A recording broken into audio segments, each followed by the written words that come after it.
कर लो, कुछ दिन की बात है, हम आपके यहाँ कौन। अब देखेंगे चैप्टर फर्स्ट रियल नंबर। वैसे मैंने इसका वीडियो बनाया था बट एक शुरू से सीक्वेंस से चलेंगे, कि एग्जाम्पल बताऊंगा, इंट्रो पार्ट से चलेंगे। भैया चैप्टर का नाम है रियल नंबर, ठीक है सर। रियल नंबर की अगर मैं अकॉर्डिंग टू NCERT डेफिनेशन दूं तो real number is nothing, real number the combination of rational number and irrational number, ठीक है। रियल नंबर जो है क्या, रैशनल नंबर और इररेशनल नंबर का क्या है, ये कॉम्बिनेशन, मतलब दोनों को ऐड करके, या रैशनल भी हमारे रियल नंबर है। कहने का मतलब फाइनली है, मुझे खुद नहीं पता ये सब झमेला।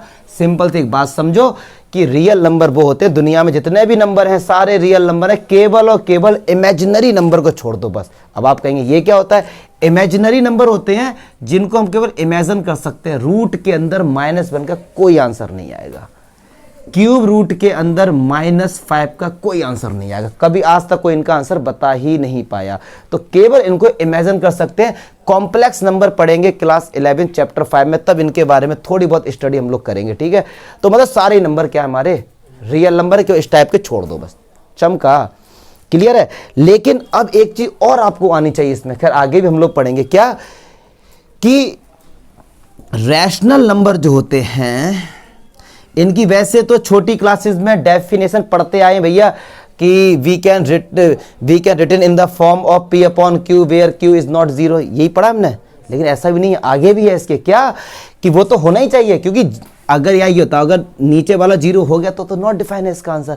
एक और डेफिनेशन क्या, कि रैशनल नंबर वो भी होते हैं कि जिनको आपने सॉल्व किया और उनका जो आंसर आ रहा है रिपीटिंग एंड नॉन टर्मिनेटिंग, तो वो भी हमारे क्या होते हैं, रैशनल नंबर होते हैं। क्लास 9th में हमने पढ़ा था। मतलब इसका मीनिंग समझते क्या, 1/3 डिवाइड करो इसका, आप लाइफ टाइम जिंदगी भर डिवाइड चलता रहेगा, खत्म नहीं होगा इसका। तो इसीलिए ये क्या है, नॉन टर्मिनेटिव, लेकिन रिपीटेशन होगा। आप डिवाइड करिए, पॉइंट लगाए, 0.3333 का रिपीटेशन हो रहा है, तो ये क्या है, रैशनल नंबर है। लेकिन अगर कोई ऐसा नंबर आ जाए जो कि नॉन रिपीटिंग हो जाए और नॉन टर्मिनेटिंग हो जाए, तो वो हमारा इररेशनल नंबर होता है। वो हमारा क्या होता है, जैसे √2 की वैल्यू निकाल लो भैया, निकालते रहो, 1.4142 डॉट डॉट डॉट निकालते रहो, इनफाइनाइट जाएगी और कभी किसी नंबर का रिपीटेशन नहीं होगा कि उसके बाद वो चीज आ जाए। ऐसा मत सोचना कि सर 1.414 सर 4 का तो रिपीटेशन हो रहा है, ऐसे नहीं। ये यहां 3 है तो अगला नंबर 3 आ रहा, मतलब हमको पता है कि यहां भी 3 होगा, लेकिन इसका नहीं पता है। अब 4 1 4 2 4 जो भी कुछ आ रहा हो रिपीटेशन, क्लियर है। जैसे ये नंबर हो गया 0.010010010010001, ये हमारे सब क्या हैं, इररेशनल नंबर के एग्जाम्पल हैं। और बड़ी लॉजिक वाली बात, पाई एक इररेशनल नंबर है, 22/7 एक रैशनल नंबर। अब आप कहेंगे सर ये क्यों, जब पाई की वैल्यू 22/7 होती है तो पाई इररेशनल और 22/7 रैशनल क्यों। तो मेरे भाई 22/7 एग्जैक्ट वैल्यू नहीं है, अप्रॉक्स में है। आज तक पाई की एग्जैक्ट वैल्यू निकल रही है, लोगों ने मिलियन नंबर्स तक निकाली, फिर भी अभी तक चल रहा है भाई प्रोसेस, ठीक है। तो ये बेसिक बात। अच्छा एक चीज अब आप देखकर कैसे पहचानेंगे कि वो नंबर हमारा रैशनल है या इररेशनल है, देखकर कैसे पहचानेंगे आप। तो अगर कोई भी नंबर अगर हमारा नॉन टर्मिनेटिंग है, समझना बात कर रहे हैं, और रिपीटिंग है, तो वो हमारा क्या हो जाएगा, रैशनल हो जाएगा। अच्छा कई बार बोर्ड में क्वेश्चन आता है कि बहुत बड़ा सा फ्रैक्शन दे देंगे और कहेंगे बताओ इसका डिवाइड करने पे टर्मिनेट होगा या फिर नहीं होगा, जो आगे भी हम लोग खैर पढ़ेंगे, लेकिन मैं इंट्रो पार्ट है तो थोड़ा बहुत बताऊंगा। तो हमेशा ध्यान रखो, कभी भी ऊपर कुछ भी नंबर लिखा है, कुछ भी का मतलब जो भी आए दिमाग में, कुछ भी ले लो, और अगर नीचे कोई भी नंबर 2 की पावर और 5 की पावर में ही है, तो हमेशा वो नंबर टर्मिनेटिंग होता है। दुनिया में आज तक कोई भी ऐसा नंबर नहीं बना है कि जिसको 5 से या 2 से या दोनों के मल्टीप्लाई से डिवाइड करो और आंसर नॉन टर्मिनेटिंग आ जाए। दुनिया में कोई सा भी नंबर ले लो, 5 से डिवाइड करोगे तो डिवाइड आगे जाके रुक जाएगा, और 2 से भी किसी भी नंबर को अगर आप डिवाइड करेंगे तो वो आगे जाके स्टॉप होगा, या इन दोनों के मल्टीप्लाई से करेंगे, ठीक है। तो ऊपर अगर कोई सा भी नंबर है, नीचे अगर ये आ गया तो ऊपर कुछ भी ले लो और आज जाके घर पे डिवाइड करना, वो हमेशा क्या होगा, टर्मिनेटिंग होगा। लेकिन अगर ऐसा आ जाए अब क्या होगा, नॉन टर्मिनेटिंग। वो ये कहते हैं नीचे केवल ये ही होने चाहिए बस, इसके साथ अगर कुछ भी लग गया तो फिर वो हमारा नॉन टर्मिनेटिंग हो जाएगा। बात समझ आ रही है ना, क्लियर है, पक्की बात है। तो ये छोटी छोटी सी बातें आपको आनी चाहिए। अब मैं बढ़ता हूं जो एक्सरसाइज 1.2। अभी तक तो मैंने ये बताया मेरे भाई कि रियल नंबर क्या होता है, क्लियर ना, रियल नंबर क्या होता है। तो अब हम लोग बढ़ते हैं किस पे, ये एक्सरसाइज 1.1 का जो इंट्रो पार्ट है उस पर बढ़ते हैं हम लोग, ठीक है। तो इसे जरा हटा दो आके। अब देखते हैं अब नंबर वाली बात करते हैं थोड़ी सी। अच्छा, आपने देखा होगा प्लस माइनस मल्टीप्लाई और डिवाइड जो हमने सीखे हैं, ये हमने इंटीजर पर सीख लिए, रैशनल नंबर पे, इररेशनल नंबर पे भी हमने ये सीख लिए। अब इस पूरे चैप्टर में कुछ नए नए नाम आपको सुनने को मिलेंगे। यूक्लिड्स कौन थे भैया, फादर ऑफ ज्योमेट्री थे, ठीक है जी। तो यूक्लिड्स डिवीजन लेमा क्या होता है, एल्गोरिदम क्या होती है, फंडामेंटल थ्योरम ऑफ अर्थमेटिक क्या होता है, इन सब के बारे में डिस्कशन होगा। लेकिन ये बता दें हम लोग पढ़ क्यों रहे हैं। और याद रखना, अब इस पूरे 1.1 में जो हम सीखेंगे इंटीजर के बारे में डिस्कशन होगा कि इंटीजर का डिवाइड कैसे होता है, मतलब 2 का डिवाइड 9 के साथ कैसे होगा। 2 भी इंटीजर है और 9 भी इंटीजर है। इंटीजर होल नंबर और नेचुरल नंबर कभी भी पॉइंट्स में नहीं होते, डेसिमल फॉर्म में नहीं होते। अगर कोई आपसे पूछे 2.1 इंटीजर है तो आंसर होगा नो। तो इस टाइप का डिवाइड हम लोग सीखेंगे। अब आप कहेंगे सर ये क्या बात है, ये तो हमने कर ली है, सीखेंगे क्या, ये तो हमें आते ही है। तो एक नए तरीके से, एक नए तरीके है, बहुत सिंपल, एक नए तरीके से। तो देखो चलिए भैया डिवाइड करते हैं। 2 4 जा 8 1, क्लियर है। मुझे नहीं लगता यहां तक कोई भी, बहुत से बच्चों को इस डाउट में बड़ी समस्या रहती है, सर 4 का डिवाइड 42 में। मोस्टली बच्चे कैसे करते हैं, 4 बन जा 4, 0 2 आया, नहीं लगाया, ये 0 कर दिया, काम तमाम, 1.5 करके आ गए। करते हैं भैया बहुत से बच्चे, जबकि यहां पे मेरे भाई क्या आएगा, क्लियर है। क्यों आया, क्यों आया, सुनो ध्यान से रहा। इस डिवाइड में अंतर समझेंगे जरा। देखो 4 से 4 गया, 0 आ गया, ये कोई दिक्कत।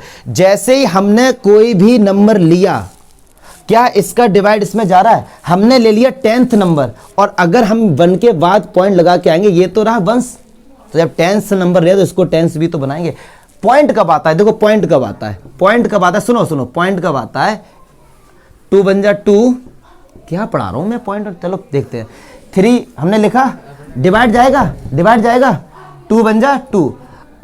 अब कुछ नंबर लिखने को है, ऊपर से कुछ नंबर लिखने को है, नहीं ना, तभी तो पॉइंट लगाते हैं। क्योंकि ये डिवाइड में इसलिए बता रहा हूं, बहुत से बच्चे गलत करके आते हैं, 1.5 लिख के आ जाते हैं, क्लियर है। चलो ये डिवाइड हमारे सामने है, इसका रिमाइंडर 2 आ गया। चलिए एक इसको ले लेते हैं, चलो ये भी हमारा डिवाइड बढ़िया है। 2 बन जा 2, 3 आया, क्लियर है। मुझे नहीं लगता यहां तक कोई भी डाउट होगा। 3-4 एग्जाम्पल दिए, इन 3-4 एग्जाम्पल में आपने एक चीज नोट करी होगी, क्या कि क्या इस 9 को, इस 2 को तो बोलते हैं डिवाइजर, 9 को बोलते हैं डिविडेंड, 4 को बोलते हैं क्वोशिएंट, और 1 को क्या बोलेंगे, रिमाइंडर। तो क्या इसको ऐसे लिख सकते हैं, 9 = 2 × 4 + 1, सेम ही तो आ रहा है। अगर नहीं आ रहा है समझ लो आपने डिवाइड गलत किया है, क्लियर है। ऐसे इसको लिख सकते हैं। तो एक चीज आप देख रहे होंगे कि जो रिमाइंडर है ना, रिमाइंडर वो कभी भी डिवाइजर्स के बराबर या उससे बड़ा नहीं हो सकता। बात समझ आ रही ना, पक्की बात है ना। अगर यहां 4 होगा तो 4 का डिवाइड तो इसमें चला जाएगा। तो कहने का मतलब है जब कभी भी रिमाइंडर जो आता है वो या तो डिवाइजर से छोटा ही होगा, बड़ा तो हो नहीं सकता, छोटा ही होगा, ठीक है सर। तो ऐसे ही मैं आपसे कहूं कि कोई नंबर a है, मैंने b से डिवाइड किया, q टाइम्स गया और सॉल्व कर करा के रिमाइंडर r आ गया। तो क्या मैं इसको ऐसे लिख सकता हूं, a = bq + r, यस और नो। वेयर जो r जो होगा, अच्छा रिमाइंडर 0 आता है, पक्की बात है, 0 से कम कभी नहीं आएगा क्योंकि इंटीजर है, ठीक है ना सर। तो ये हो गया, और b ये लिख सकते हैं, जो रिमाइंडर होता है वो इससे छोटा होगा और 0 के बराबर 0 से बड़ा होगा। यही तो पढ़ा था। अब इसको मैथ्स में ऐसे लिख दिया हमने, क्या कोई डाउट हुआ। जो r है मेरे भाई, b क्या है, डिवाइजर, उससे तो छोटा ही होगा, बराबर नहीं हो सकता। लेकिन रिमाइंडर 0 आता है और 0 से बड़ा भी आता है। बात समझ आ रही है, क्लियर है। तो ये बताया था किसने? यूक्लिड ने। ये छोटी क्लासेस में, क्लास 7th में आपने पढ़ा होगा, 6th-7th में। इसको बोलते थे वहां पे डिवीजन एल्गोरिदम। आज जाके देखना वहां पे, ठीक है? बात समझ आ रही है? तो इंटीजर का डिवाइड करने का नया तरीका यूक्लिड ने जो बताया, उसको हम लोग ने बोला देखा जो डिस्टर्ब, ये जो है a equals to B Q plus r, इसका प्रूफ भी है, इसका प्रूफ भी है, बट वो हमारे सिलेबस में नहीं है। तो इसको बोला उन्होंने, इस फॉर्मूले को बोला यूक्लिड डिवीजन लेमा।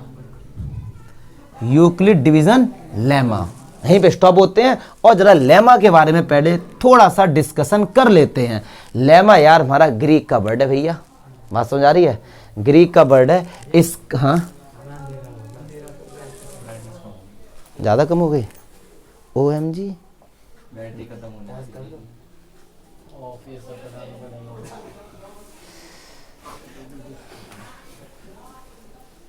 चल जाएगा ना इतना, चलो छोड़ो। देखो इधर, अरे देख लिया इधर, तुम लोग एंटरटेनमेंट चाहिए बस, क्लियर है? तो लेमा क्या होता है, लेमा के बारे में हम लोग थोड़ा सा डिस्कस करते हैं। जो लेमा जो हमारा होता है, इसका अगर मीनिंग बोलें तो इसको हेल्पिंग भी बोल देते हैं, इंग्लिश की बात करें इसको प्रॉफिट भी बोल देते हैं। ग्रीक में इसका मीनिंग होता है, ग्रीक में लेमा बोलते हैं, इंग्लिश में इसका यूज इस तरीके से भी कर देते हैं। मतलब ये जो है इसका हम लोग यूज करके किसी दूसरी चीज को प्रूफ करेंगे, इसका यूज करके, ठीक है? अब मैथ्स में ये तो बोलते हैं इंग्लिश में लेमा को, अब मैथ्स में लेमा को क्या बोलते हैं? It is a proven statement. मतलब ये पहले से प्रूव हो चुका है। To helping this we prove other theorems, अलग जो भी है इसका यूज करके और थ्योरम्स का हम लोग यूज करते हैं, उसको हम क्या बोलते हैं? लेमा, ठीक है? अच्छा, फिर एक होता है Euclid division algorithm. Algorithm means होता है स्टेप बाय स्टेप। इसका यूज करके, इस लेमा का यूज करके किसी भी क्वेश्चंस को अगर हम सॉल्व करते हैं, उसके सॉल्व करने के प्रोसेस को हम वो क्या बोलते हैं? एल्गोरिदम। चमका, बात समझ आए? अभी सब करेंगे, ठीक है? और इस एल्गोरिदम का यूज करके हम लोग SCF फाइंड करना सीखेंगे, किसका? इंटीजर का। और जो सबसे बड़ा यूज है इसका, जो सबसे बड़ा यूज है वो ये है कि ये नंबर्स की प्रॉपर्टी और बताता है। एक नंबर के लिए भैया लिख लेना, ये क्या क्या बताता है? न कोई भी बड़े बड़े नंबर है उन सब की प्रॉपर्टी बताता है यूक्लिड डिवीजन एल्गोरिदम या लेमा। ये एक बात नहीं है, इसका यूज करके अगर हम किसी को सॉल्व करते हैं, सॉल्व करने के प्रोसेस को बोलते हैं एल्गोरिदम, क्योंकि एल्गोरिदम की हिंदी होती बनाने की विधि, किसी चीज को सॉल्व कैसे कर रहे हैं, ठीक है? जैसे आपने कहा write the algorithm to making tea बनाने की एल्गोरिदम विधि क्या है, तो वो बस इसका यूज करके स्टेप बाय स्टेप किसी को हम सॉल्व करते हैं। जो मैंने कहा कि ये प्रॉपर्टी बताता है नंबर की, उस पे मैं डिस्कस करता हूं अभी, ठीक है? देखेंगे हम लोग प्रॉपर्टीज ऑफ नंबर कैसे बताता है। ये मतलब क्या कि किसी भी पॉजिटिव इंटीजर को, और जब मैं बोलूं यार पॉजिटिव इंटीजर, जब मैं बोलूं तो जीरो इसमें कंसीडर होता नहीं है वैसे, ठीक है ना? जीरो कंसीडर हम लोग, ये नॉलेज के लिए बात है। पॉजिटिव इंटीजर, किसी भी पॉजिटिव इंटीजर को रिप्रेजेंट आप केवल इन दो तरीके से कर सकते हैं, या फिर 3q प्लस 1 और 3q प्लस 2, या फिर ऐसे कई सारे 4q प्लस 1, 4q प्लस 2 और 4q, ऐसे 5q 6q के इनफाइनाइट तक आप लिख सकते। मतलब क्या हुआ? केवल इसका यूज करके या फिर केवल इनका यूज करके दुनिया के सारे पॉजिटिव इंटीजर्स को आप रिप्रेजेंट कर सकते हैं। फॉर एग्जांपल, चलो मैं इसका यूज करके बताऊं। आपने कहा कि सर पॉजिटिव इंटीजर 13 को रिप्रेजेंट करो, तो मैं इस फॉर्मेट से कर दूंगा। मैं क्या बोलूंगा कि यहां पे q की जगह 6 पुट कर दो, कैसा? और 13 आ गया, क्लियर है?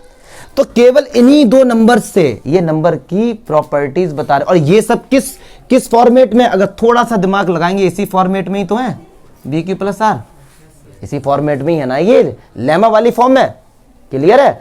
तो ऐसे और कोई नंबर, जैसे आपने कहा सर 13 इससे रिप्रेजेंट करो, सर इससे कैसे? तो Q की जगह 4 रख दो, यहाँ पे 3 4 12 प्लस 1 30। ऐसे अगर आपने कहा सर यहां से हमको करना है, तो यहाँ पे Q की जगह 3 रख दो, या तो इसका यूज करके, मतलब किसी एक का यूज करके इसमें सीरीज में, इसमें या इसमें हम दुनिया के सारे पॉजिटिव नंबर को रिप्रेजेंट कर सकते हैं। क्लियर है? चलिए पॉजिटिव इवन नंबर, तो इवन नंबर को या तो 2q ले लो या 4q या 4q प्लस 2, क्लियर है, या फिर और लेना 6q प्लस 2, 6q प्लस 4, कैसे भी ले लो। यहां पे आप q की जगह कुछ भी रख लो मेरे भाई, हमेशा इवन नंबर आएगा, रख के देख लो आप। नहीं आई बात समझ में, रख के देख लो, ठीक है।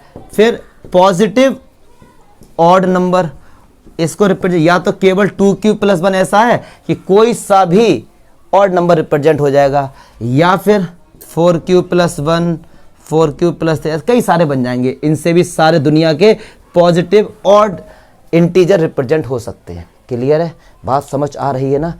तो ये आपको आना चाहिए कि इस तरीके से हम किसी भी नंबर को रिप्रेजेंट कर सकते हैं। ये बात समझ आ रही है। या फिर और एक चीज़ नोट करने वाली है, 3 से स्टार्ट किया तो 2 पे रोक दिया, क्योंकि ये तो रिमाइंडर है, रिमाइंडर कभी 3 से बड़ा नहीं हो सकता, इसलिए वहीं पे रोक दिया।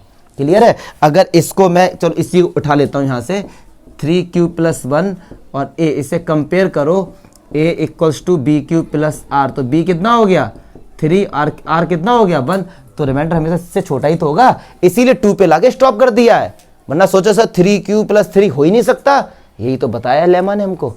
उसका यूज करके हम किसी भी नंबर को रिप्रेजेंट कर सकते हैं। और इसी पर एक छोटी सी स्टोरी है एनसीईआरटी में जो गिवन है, अंडे वाली जो फाइट हो गई थी, जल्दी से बता दूं 1 सेकंड के अंदर। एक बेचारा आदमी अंडे बेच रहा था, सर्दी वैसे भी ये रही उसके अंडे की ठेली, एक आए दबंग लोग, ये भाई साहब ठोक दिया उन्होंने, ठीक है, अब गिर गए, उसके अंडे फैल गए, लड़ाई हो गई, ठीक है भैया शांत रहो, लड़ाई होगी उनकी। तो पहले गांव में क्या होता है, पुलिस पर केस इतनी जल्दी नहीं जाते, पंचायत वगैरह होती है, आस पड़ोस के लोग का भैया हम केस सॉल्व कर देंगे, तुम्हारा पुलिस को लेके मत, अपने अपने भैया घर की बात है। अब जो अंडा वाला था उसको मैथ्स अच्छे से आती थी, तो उसने पूछा पंचायत वाले, भैया तुम्हारे पास कितने अंडे थे, कितने का नुकसान हो गया ये तो बताओ। उसने कहा हमारे पास अंडे पता नहीं, लेकिन अंडे 150 से कम थे, 150 से कम थे। उसने कहा 150 से कम तो 70 भी हैं, एक भी है, कितने अंडे थे। अब वो अपनी मैथ्स की लैंग्वेज में बता रहा है। उसने कहा भाई साहब मेरे पास इतने अंडे थे कि अगर अंडों के नंबर में 2 से डिवाइड करो तो रिमाइंडर बनाएगा, 3 से अगर डिवाइड करो आप तो रिमाइंडर 2 आएगा, 4 से डिवाइड करो तो रिमाइंडर 3 आएगा, 5 से डिवाइड करो रिमाइंडर 4 आएगा, 6 से डिवाइड करो रिमाइंडर 5 आएगा, और 7 से डिवाइड करो तो रिमाइंडर 0 आएगा। तो पंचायत वाले ने बाइक वाले इसका, भाई तुमने इसके अंडे सही फोड़े।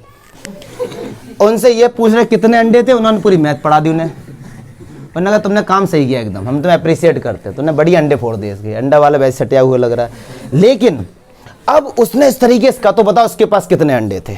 अगर मैं आपसे ही पूछता हूं कि बताओ उसके पास कितने अंडे थे, तो उसने लेमा का यूज करके इन सब को रिप्रेजेंट करना सिखाया। कैसे, देखो रिप्रेजेंट करना, सॉल्व करना नहीं, रिप्रेजेंट करना। उन्होंने कहा मान लो यार उसके पास ए अंडे थे, कितने अंडे थे उसके पास, ए अंडे थे, तो ये डिवाइड जो भी करें, उसने कहा कि अगर 2 से डिवाइड करोगे तो रिमाइंडर 1 आएगा, तो क्या हम ए को ऐसे नहीं लिख सकते 2q प्लस 1, यस और नो, पक्की बात है। 3 से डिवाइड करें तो हम इसको ऐसे भी लिख सकते 3q प्लस 2, चस्पम का, अरे चमका ना। ऐसे ही उसने कहा 4 से डिवाइड करोगे तो, या ऐसे ही उसने सब, और 7 से डिवाइड करोगे तो रिमाइंडर 0 आ रहा था।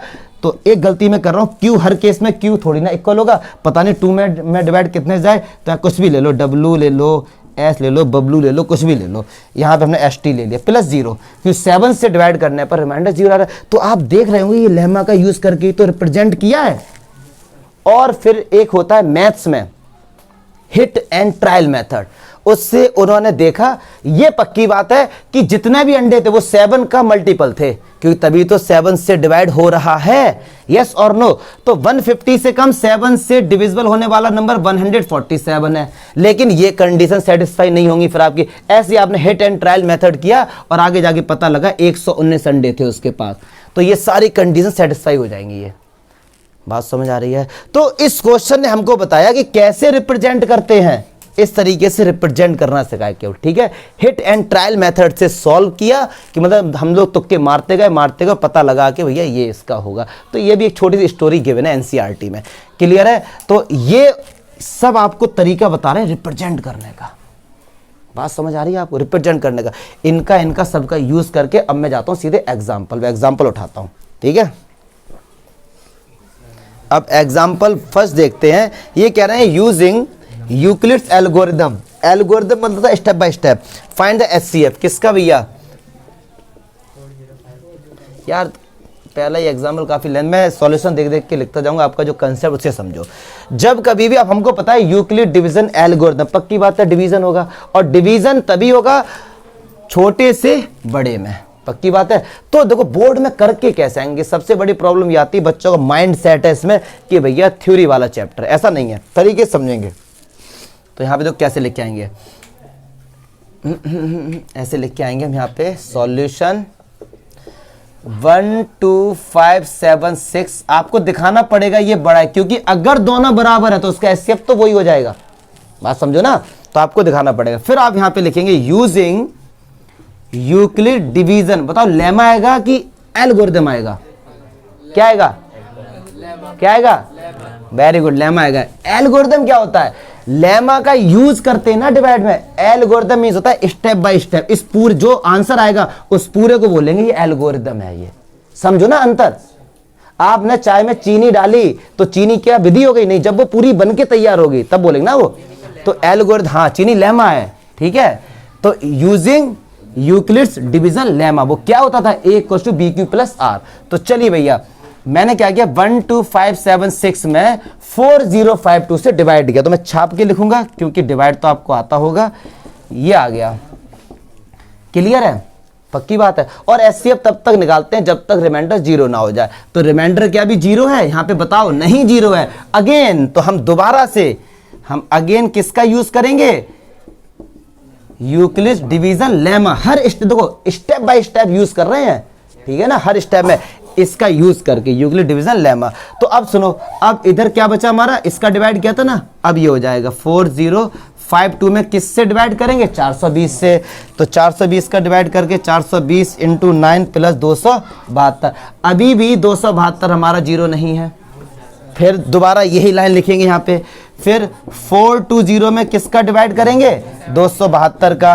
कितनी बार जाएगा? 1 बार, प्लस का 148, और 148 0 नहीं है, तब तक डिवाइड करेंगे मेरे भाई जैसे आंसर 0 आ जाएगा, ठीक है। फिर से ये लाइन यहाँ पे लिखो आप, लेंदी क्वेश्चन है वैसे है सिंपल। फिर 242 में 148 है, लिखा सही ना मैंने? बोला गलत है, ठीक है। वो मैं आप लोगों को बीच बीच में चेक करता रहता हूँ कि आप लोग कहीं सो तो नहीं गए हो, तो मैं इंटेंशनली मैं थोड़ा गलत बोल देता हूँ, इससे आप लोग मुझे करेक्ट करो, ओके। हाँ चलिए, फिर क्या आएगा हमारे पास? 148।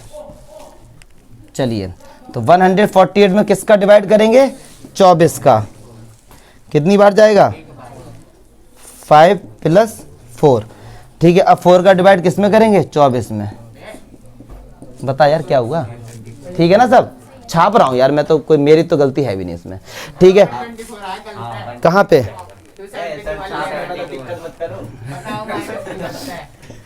ठीक है, फिर 105 की इंगे इंगे इंगे उंगे हैं, वेरी गुड। अब ठीक है हमारा,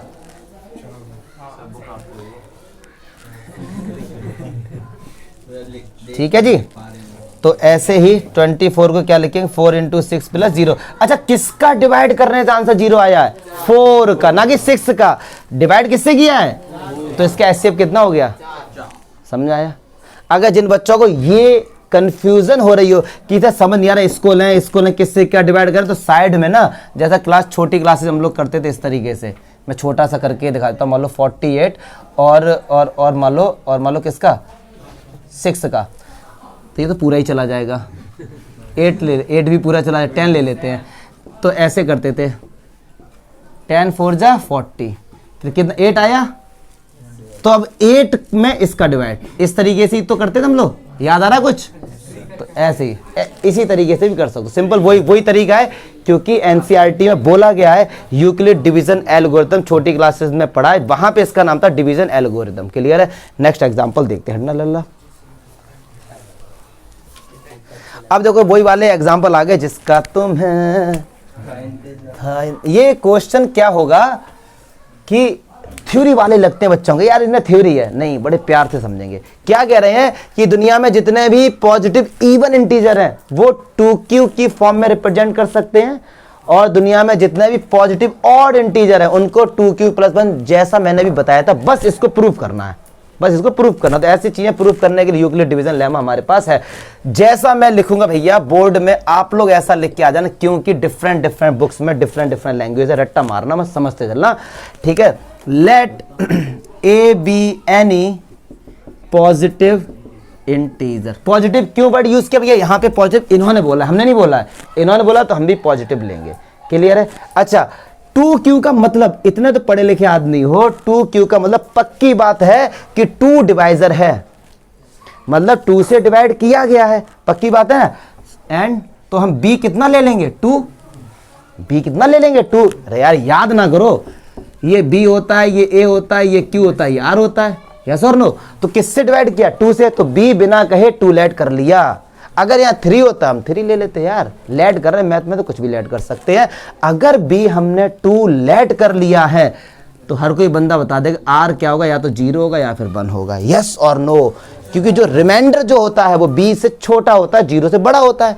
और आप कहेंगे सर 0 से बड़ा 2 से छोटा तो 1.1 भी होगा, लेकिन इंटीजर कभी पॉइंट में नहीं होते हैं, ठीक है सर। तो ये होता है। तो यूजिंग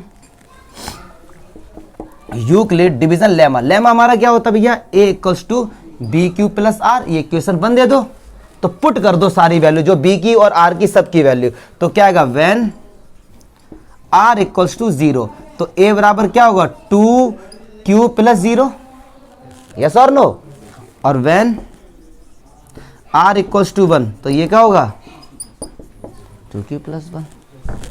और हमने छोटी क्लासेस में पढ़ा है, किसी भी नंबर में अगर 2 से डिवाइड किया और रिमाइंडर 0 आया तो वो इवन नंबर है, यस और नो। किसी भी नंबर में अगर 2 से डिवाइड किया और रिमाइंडर 0 नहीं आया तो पक्की बात है वो ऑड नंबर है। तो हम यहाँ पे लिखेंगे इसको, हम यहाँ पे लिखेंगे a = 2q लीव्स रिमाइंडर 0, ठीक है। ये सब लिखते रहना, रिमाइंडर जो भी कुछ है, leaves remainder 0, so a = 2q represent all positive even integer, चमका। And a = 2q + 1 leaves remainder 1 when divided by 0, so a = 2q + 1 represent all positive odd integer. ये देसी तरीका है, मुझे खुद नहीं पता बुक में क्या लैंग्वेज यूज है, ये सब अब ये मत समझना डॉक्टर वाली राइटिंग है, जो मैंने बोला है वो लिख लेना। मुझे ये बड़े चीज़ें ऑड लगती हैं कि लिखना फिर आप छाप लेना, समझो ना। और एक कारण ये भी, स्पेलिंग्स हमारी बहुत सही हैं, तो ये बचना पड़ता है मुझे। चलो नेक्स्ट देखते हैं यार। यहाँ पे क्या है भैया? पॉजिटिव है, यहाँ पे एनी पॉजिटिव ऑड, ठीक है। अब सुनो, एक चीज मैं क्लियर कर दूं, इस टाइप के जितने भी क्वेश्चन आएंगे मेरे भाई, दिमाग में ये लेके चलो कि ये थ्योरी वाले क्वेश्चन नहीं, बड़े इंटरेस्टिंग और लॉजिकल क्वेश्चंस है। क्या क्वेश्चन बोला पहले उस पर जाते जरा। ये कह रहे हैं कि सो दैट एनी पॉजिटिव, जब एनी वर्ड आ जाना, एनी का मतलब कोई सा दुनिया में कैसे भी पॉजिटिव ऑड इंटीजर है तो आप उसको 4q और 4q + 3 में रिप्रेजेंट कर सकते हैं, ऐसा प्रूव करना है आपको। लेकिन ऐसा नहीं है कि हम केवल, कौन सा लें, कि हम केवल 4q + 1 और 4q + 3 से ही रिप्रेजेंट कर सकते हैं। हम दुनिया के सारे पॉजिटिव ऑड इंटीजर को 2q + 1 से भी रिप्रेजेंट कर सकते हैं। तो ऐसा जरूरी नहीं है, लेकिन वो कह रहे हैं ये प्रूफ करो कि इससे कर सकते। इसकी बात अगर करते तो हम लोग उसको करते। चलिए पहले प्रूफ करने से पहले मीनिंग समझाते हैं। क्या आप कोई भी मुझे पॉजिटिव ऑड इंटीजर बताओ, चलो छब्बो बताओ। अरे 9, बहुत सोच समझ के बोला, 9 इंटीजर है, 9 पक्की बात है, पॉइंट में नहीं, और ऑड भी है और पॉजिटिव भी है। तो 9 को रिप्रेजेंट करें कह रहे इस तरीके से। तो देखो 4 × 2 + 1 9 आ गया। तो यहां पे q कितना हो गया? 2, और q क्या है? कोई सम इंटीजर, 2 इंटीजर ही तो है, चमका 9। और कोई बताओ? 3। हमने क्या किया? 4 × 0 + 3 आ गया 3, इस वाले में रख दिया हमने। और ये क्या हो गया? q, और q कोई इंटीजर है, 0 तो इंटीजर है ही। तो दुनिया में जितने भी पॉजिटिव ऑड इंटीजर है, या तो इससे या फिर इससे हम उनको रिप्रेजेंट कर सकते हैं। ये हमको प्रूफ करना है। पहले या तो ये हम कर सकते हैं, अब प्रूफ कैसे करेंगे देखते हैं। क्वेश्चन का मीनिंग समझ गए ना? बस मीनिंग समझो पहले क्वेश्चन का, क्योंकि बहुत से अच्छे क्या, और जैसा मैं लगाऊं वैसा लगाओ, क्योंकि हमारी इंग्लिश तो खुद आपसे बेकार है, हम खुद देसी लैंग्वेज में लिखते हैं, तो आप देसी तरीके से सॉल्व कर, रटेंगे नहीं। क्लियर है? तो ऐसे में एक लाइन जो मैंने भी बड़ी मुश्किल से रटी है वो ये है, let a b any positive और इंटीजर, कुछ भी ले लो, ठीक है, इंटीजर ले लिया, इंटीजर ही ले लो, पॉजिटिव क्या इंटीजर ही ले लो, चलिए हमने ले लिया। और हम यहाँ पे बी क्या लेंगे, बी क्या लेंगे हम यहाँ पे 4, क्योंकि किससे डिवाइड कर रहे हैं, 4 से, क्योंकि ये इसी फॉर्म में तो आ रहा है, a equals to B Q plus r, तो b 4q प्लस 1 मतलब बी क्यू प्लस आर, तो b कितना है 4। अगर b 4 है तो r क्या होगा, क्योंकि जो रिमाइंडर होता है वो हमेशा b से छोटा होता है और 0 से बड़ा, 0 के बराबर, पक्की बात है। ऐसा किसने बताया था, यूक्लिड डिवीजन लेमा ने बताया था हमको। तो एक बार नॉलेज के लिए उनको बता दो, Euclid division lemma, y a equals to B Q plus R, वे जो r होता है यार हमारा वो क्या होता है, इस तरीके से होता है। क्लियर है, पक्की बात है। चलिए अब ये 4 क्यों लिया, समझ आ गया ना 4 क्यों लिया। चलिए when r equals to 0, r क्या होगा जब 0, क्योंकि रिमाइंडर अगर आपने किसी भी नंबर को 4 से डिवाइड किया है तो रिमाइंडर या तो 0 आएगा, 1 आएगा, 2 आएगा या फिर 3 आएगा, और तो कुछ नहीं आ सकता। सपोज मैंने कहा कि r क्या आ गया हमारा 0 आ गया, सपोज r क्या आ गया 0 आ गया, तो चलो भैया यहाँ पुट करो वैल्यू, तो a इक्वल टू b तो 4 है, q पता नहीं, r कितना है 0, चमका। चलिए एक बार r की वैल्यू हमने क्या ले ली 1 ले ली, तो a equals to 4q plus 1। एक बार मैंने r की वैल्यू अगर 2 ले ली तो a equals to 4q plus 2, और अगर एक बार मैंने r की वैल्यू 3 ले ली तो a कितना आ गया, चमका। और हमने पढ़ा एग्जाम्पल 2 में भी और वैसे भी, किसी भी नंबर से अगर 2 कॉमन आ रहा है, अब वो नंबर हो चाहे फंक्शन हो, पॉलिनोमियल हो, कुछ भी हो, अगर 2 कॉमन आ रहा है तो मतलब वो 2 से कंप्लीटली डिवाइड हो जाएगा। जैसे मैं 4 तो कंप्लीटली 2 से डिवाइड होगा, बड़ा सिंपल है। लेकिन अगर मैं ये कहूं 4x स्क्वायर 6x प्लस 10, ये पूरा जो नंबर है पॉलिनोमियल है, ये भी तो 2 से डिवाइड हो जाएगा। और कितनी बार जाएगा, मैं आपसे कहूं कि 2 से डिवाइड करेंगे तो भैया क्वोशेंट कितना आएगा, ये आ गया क्वोशेंट हमारा। क्लियर है, रिमाइंडर 0, क्योंकि 2 से अगर पूरा पूरा गया है तो फाइनली कहने का मीनिंग क्या है, कहीं से भी अगर कैसे भी 2 कॉमन आ जाए तो मतलब वो नंबर इवन नंबर होता है। बात समझ आ रही है। और कहीं से अगर 2 कॉमन नहीं आ रहा तो पक्की बात है वो ऑड है, यस और नो। तो देखो क्या मैं इसको ऐसे लिख सकता हूं, 2 कॉमन आ गया, क्या यहां से आप 2 कॉमन ले सकते हैं, नहीं ले सकते हैं। 4q से तो आ जाएगा बट पूरे से आएगा, बिल्कुल नहीं आएगा। ठीक है जी, यहां से आ जाएगा, बिल्कुल आ जाएगा। क्लियर है, लेकिन यहां से क्या 2 कॉमन आ जाएगा, पक्की बात है ना। तो इसका मतलब 4q और 4q प्लस 2 किसको रिप्रेजेंट कर रहे हैं, पॉजिटिव इवन इंटीजर्स को। आई बात समझ में। और दुनिया में 2 ही प्रकार के नंबर होते हैं, या तो ऑड या इवन। आप मुझे कोई सा भी एक ऐसा नंबर बता दो जो ऑड भी ना हो इवन भी ना हो, दिमाग में आएगा 0, भैया 0 को ऑड भी माना गया, इवन भी माना गया है, क्योंकि 0 में हर किसी नंबर का डिवाइड चला जाता है। इवन क्या होते हैं कि जिनमें आपने 2 से डिवाइड किया, रिमाइंडर 0 आया, करके के देख लो, पूरा पूरा चला जाएगा। तो दुनिया में 2 ही नंबर, या इवन या ऑड। ठीक है, तो ये अगर इवन को रिप्रेजेंट कर रहे हैं तो मेरे भाई पक्की बात है ये ऑड को ही रिप्रेजेंट कर रहे होंगे। क्लियर है। अगर ये नंबर इवन को रिप्रेजेंट नहीं कर रहा है तो पक्की बात है ऑड को कर रहा होगा फिर।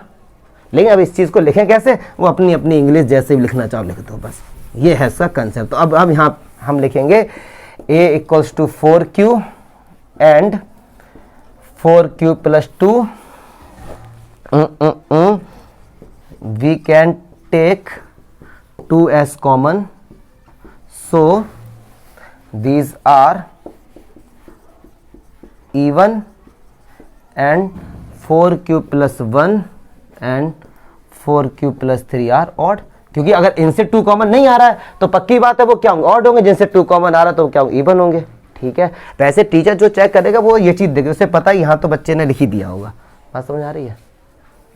ये अपने, ये नहीं जो हमने लिखा है। अब पता नहीं मैं जितनी बार इस क्वेश्चन को करूंगा उतनी बार ये डिफरेंट डिफरेंट लिखूं। तरीका समझो, जहां से 2 कॉमन आ रहा है वो पक्की बात है इवन है, और जिससे 2 कॉमन नहीं आ रहा है तो ये भी पक्की बात है वो ऑड होगा। तो पक्की बात है ऑड को ही तो रिप्रेजेंट करेंगे ये। और मैंने यहाँ पे इंटीजर लिखा था क्योंकि उस समय पता नहीं था ना क्या हो सकता है, इवन भी हो सकता है ऑड भी हो सकता है, लेकिन अब पता लग गया कि 4q+1 और 4q+3 इवन नहीं है, तो पक्की बात है ये ऑड को ही रिप्रेजेंट कर रहे होंगे। बात समझ आ रही है? पक्की बात है, बस यहाँ पॉजिटिव लगा सकते हो। क्लियर है? कोई डाउट दिमाग में कुछ खुरापात आ रही तो बताओ सर ये बात समझ नहीं आई, बताओ भैया क्या कुछ भी लग रहा है ऐसे? पक्की बात है ना? क्लियर है? चलो ठीक है, हिला मत देना, बता रहा हूं मैं। हाँ चलो यार, जो एग्जाम्पल 4 है उसको देखेंगे, काजू कतली बर्फी जो भी कुछ है। उससे पहले एक काफी कंसेप्ट आपको समझाऊंगा एलसीएम और एचसीएफ का, क्योंकि कहने में तो बड़े सिंपल हैं, जब थ्योरी वाले क्वेश्चन आते हैं हम बड़े कंफ्यूज हो जाते हैं एलसीएम लिया जाएगा या एचसीएफ। तो जल्दी से एक छोटा सा क्वेश्चन लेते हैं, 6 और 18 का एलसीएम लेके समझाते हैं। 6 और 18 का एलसीएम क्या आएगा? 2 3 9 ना, 3 तो एलसीएम कितना आया? 18। यस और नो? पक्की बात है। और इन दोनों एचसीएफ आएगा कितना? 6। एचसीएफ कितना आ गया? 6। 18 क्या आ गया? एलसीएम। पहले तो इसका मतलब समझ लो क्या है। मतलब जो 18 है ये दुनिया का सबसे छोटा नंबर है, ये दुनिया का सबसे छोटा नंबर है जो 6 और 18 दोनों से डिवाइड हो जाएगा। क्लियर है? बात समझे? एलसीएम का मीनिंग क्या होता है? लीस्ट कॉमन मल्टीपल, यही तो होता है। लीस्ट का मतलब छोटे से छोटा। ये 18 सबसे छोटा नंबर है जो कि 6 और 18 से पूरा पूरा डिवाइड हो जाएगा। पक्की बात है? हाँ ठीक है। इसका एचसीएफ कितना है? 6। मतलब 6 दुनिया का सबसे बड़ा नंबर है जो इन दोनों को डिवाइड कर देगा, जो इन दोनों को डिवाइड कर दे, क्योंकि इन दोनों को 2 भी तो डिवाइड कर देगा, 3 भी डिवाइड कर देगा, लेकिन 6 सबसे बड़ा नंबर है दुनिया का जो इन दोनों को डिवाइड करेगा। ऐसा हमको छोटी क्लासेस में पढ़ाया गया था। तो ऐसे ही 10 हमसे बोला गया कि अगर किसी क्वेश्चन में एटलीस्ट आ जाए, मतलब कम से कम, हिंदी में बोले कम से कम, या एचसीएफ पे आ जाए मैक्सिमम या एटमोस्ट, या हिंदी में बोले अधिक से अधिक, तो बेटा एचसीएफ निकाल देना। ऐसा नहीं होता है। अब 10th क्लास में कंसेप्ट समझेंगे। कभी कभार तो ऐसे क्वेश्चन आते हैं जिसमें ये बोलता ही नहीं है कि इसमें एटलीस्ट, एट की, एटमोस्ट। अब कंफ्यूज हो जाएंगे आप। कई सारे ऐसे मैं एग्जांपल अभी देता हूं आपको। तो एक बड़ा छोटा सा एग्जांपल है, बड़ा प्यारा सा एग्जांपल है कि ये अगर एक रेक्टेंगल है, हमारे घर की फ्लोर है मान लो ये, ठीक है, मुझे इस पे टाइल्स लगानी है। क्या लगानी है? तो मैं चाहता हूं कि टाइल्स कम से कम लगे। क्या लगे? टाइल्स कम से कम। पहले उन्होंने क्या बोला कि भैया ये आपका फ्लोर है, आपको टाइल्स लगानी है। तो मेरी कुछ इच्छा है भैया, अपना मकान बना, अपनी इच्छा है कोई, मैंने कहा यार टाइल्स ना कम से कम लगे। तो बताओ कितनी टाइल्स से लगेंगी? कुछ डायमेंशन वगैरह होगी टाइल्स की भी और इस रूम की भी। क्वेश्चन में क्या है, एक बार रिपीट करता हूं। मैं चाहता हूं जो टाइल्स है ना वो कम से कम लगे। तो आपने जैसे ही देखा एटलीस्ट, कम से कम, जो भी लेंथ ब्रेथ होगी, आप एलसीएम निकाल के आ गए। जो आपको बताया गया छोटी क्लासेस में कि एटलीस्ट का मतलब होता है एलसीएम लेना, ऐसा नहीं है। सुनो ध्यान से, इन्होंने बोला है कि टाइल्स लगे कम से कम। तो पूछा क्या है? हमसे पूछा नंबर ऑफ टाइल्स, कितनी टाइल्स से लगेंगी। ठीक है, तो एक बात बताओ, अगर मैं चाहता हूं टाइल्स कम से कम लगे तो टाइल्स उतनी ही ज्यादा तो बड़ी होंगी। ये बात समझ आ रही है? मैं चाहता हूं इस रूम में टाइल्स कम से कम लगे, तो इसका मतलब टाइल का जो शेप है वो क्या होगा? अधिक से अधिक होगा। यस और नो? बात समझ आ रही है? तो कितनी टाइल्स लगे, नंबर ऑफ टाइल्स, मतलब टाइल्स का जो शेप है वो अधिक से अधिक है, तो इसमें एचसीएफ निकलेगा। क्या निकलेगा इसमें? एचसीएफ। बात समझ आ रही है? वो बोलेंगे एटलीस्ट और कंफ्यूज हो जाओगे आप। तो इससे ट्रिक है कि हम कैसे पहचाने सर कि एचसीएफ होगा या एलसीएम। तो जो पूछा गया है उसके बारे में स्टडी करो। उन्होंने पूछा कितनी नंबर ऑफ टाइल्स लगेंगी, तो नंबर ऑफ टाइल्स तो मैक्सिमम होंगी, क्योंकि जब हमने कहा है टाइल्स हमें चाहिए कम से कम, तो उनका एरिया उतना ही ज्यादा बड़ा होगा। तो जिसके बारे में पूछा गया है उसके बारे में डिस्कस करो, तो ऑटोमेटिक आंसर आएगा अधिक से अधिक। बात समझ आ रही है? पक्की बात है। तो हम ध्यान रखें, ऐसे नहीं है कहीं आपने देख लिया मैक्सिमम तो एचसीएम निकाल के आ गए, एटलीस्ट देखो तो एलसीएम निकाल के आ गए। क्लियर है? बहुत से टीचर बताएंगे, मैं भी इन बताऊंगा बाद में, लेकिन वो होती है नंबर वाली बात कि भैया सर्कल वाले क्वेश्चन आएंगे तो एलसीएम आएगा, घंटरिया वाले घंटे वाले क्वेश्चन आएंगे, मंदिर की घंटी 13-13 सेकंड बाद बज रही है, एलसीएम लगेगा। सड़क की जो वो लाइन है, क्या बोलते हैं, रेड लाइन बोलते, क्या जो भी कुछ बोलते हैं, हाँ क्या, अरे वो नहीं जो होती है उस पर है ट्रैफिक वाली, वो हर 10-10 सेकंड में जल रही है, भज रही है। तो ऐसे केस के जब भी क्वेश्चन आएंगे तो एलसीएम लगता है उनमें, ऐसा टीचर बोल देते हैं। और 10th क्लास में इसी टाइप के आते हैं, बाकी हर किसी में एलसीएम निकाल के आ जाओ, लेकिन वो रटने वाली बात है, उस टाइप हम लोग करेंगे। ठीक है, ये झमेला समझ आया। अब जो एग्जाम्पल 4 है उसको देखते हैं, काजू बर्फी वाला। ठीक है, और काजू बर्फी वाले में एक नया नाम यूज हुआ, स्टैक। स्टैक क्या होता है उसको समझ लो। स्टैक होता है कि जैसे इस तरीके, जैसे कि मिठाई रखी, मिठाई की जो ये प्लेट है, तो मिठाई अगर इस तरीके से रखी होती है, आप देखना जाके आज इस तरीके, तो ये एक स्टैक हो गया। स्टैक मीन्स होता है, चलो छोड़ो वो क्या होता है, स्टैक में तो लास्ट इन फर्स्ट आउट, एक क्यू होता है, वो होता है फर्स्ट इन फर्स्ट आउट, वो कंप्यूटर की बात है, उसे छोड़ो। तो स्टैक इस तरीके से होती है, सारी बात समझ में। एक होता है हीप।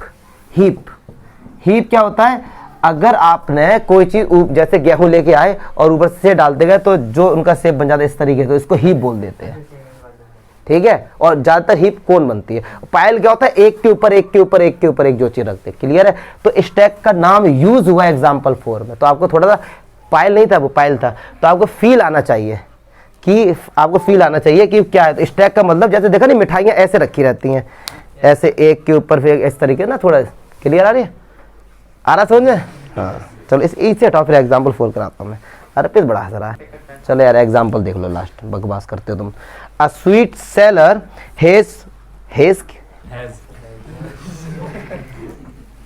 कोई बात नहीं, 420 काजू बर्फी एंड 130 बादाम बर्फी। भाई पहली बार आप ऐसा देख रहे होंगे कि जो मिठाई वाली है वो लड़की है, तो पक्की बात है दुकान चलती होगी। She wants to stack them in such a way, बस देख लो। हाँ ये होते हैं ना, जैसे आपने देखा होगा, ये स्ट्रेटजी होती है। आप देखो कहीं पर भी रिसेप्शनिस्ट होते कौन होते हैं, what is the reason, attraction plus minus. अच्छा, अगर एयर होस्टेस ऐसे लगा दो भाई, मैं सही बता रहा हूँ, पायलट के सिवा कोई जाएगा ही नहीं उस बैठ के, तो होता ही है। क्वेश्चन पे आ जाए, मुझे पता है आप लोग इस पर डिबेट कर सकते हैं बहुत देर तक। चलो अच्छा देखते हैं। अ स्वीट सेलर हैज 420 काजू बर्फी, 420 काजू बर्फी और 130 क्या है ये, बादाम बर्फी। ठीक है, चलो अब she wants to stack them in such a way. अब वो भैया लड़की है, वो क्या चाह रही है। आपने देखा होगा, आप मिठाई वाली दुकान पे जाते हैं तो इस तरीके से कांच का वो लगा रहता है, ये ट्रे रखी रहती है इस तरीके से, यहाँ पैसे लिखे रहते हैं यहाँ पे इस तरीके से। तो ये एक प्लेट है, इस प्लेट में वो चाह रही है कि जो ये मिठाइयाँ हैं इसके 420 पीस हैं, इसके 130 हैं, इनको स्टैक करना चाहती है। मतलब स्टैक मतलब इस तरीके से पीस रखना चाहती है, इस तरीके से। बात समझ आ रही है।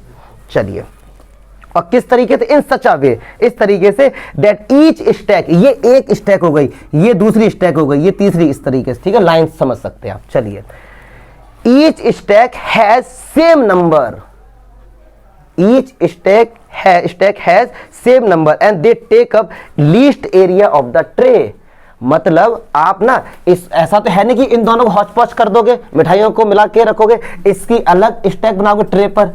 मान लो ये है कौन सी, काजू बर्फी वाली स्टैक, और ये कौन सी, बादाम बर्फी वाली। कभी ऐसा नहीं होता है कि काले वाले में सफेद रसगुल्ले मिक्स होते हैं, ऐसा नहीं होता ना, सबके अलग अलग रहते हैं ना।